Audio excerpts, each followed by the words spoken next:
Staying at the federal level, neither Senators Ron Wyden or Jeff Merkley are running for re-election this year, but U.S. House seats are up for grabs. Republican Congressman Cliff Bentz is seeking a third term in office. He's facing a new Democratic opponent in political newcomer Dan Ruby. He's the former head of the Rogue Community College Foundation.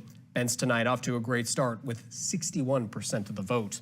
Further north and west, Congresswoman Val Hoyle seeking re-election for the first time. The Democrats succeeded longtime Congressman Peter DeFazio in office 2 years ago. She's being challenged by Republican Air Force veteran and attorney Monique Despain. Right now, Hoyle with 53% of the vote. After losing the Democratic primary in the governor's race in 2022 to now Governor Tina Kotek, two-term State Treasurer Tobias Reed looking at continuing his public service as Secretary of State. He's facing Klamath County Republican State Senator Dennis Linthicum tonight in this race, Reed with 54% of the vote at this time.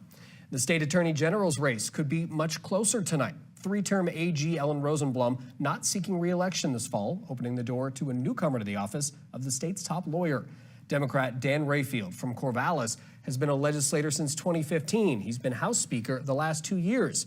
He's facing Republican Will Lathrop, a former prosecutor in Yamhill and Marion counties.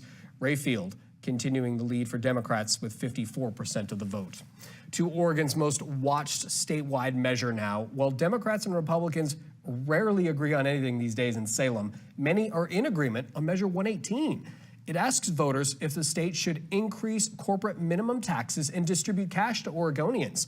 This one getting a lot of pushback from Democrats and Republicans, as well as big businesses across the state, because of concerns it could lead Oregon's largest companies to abandon Oregon.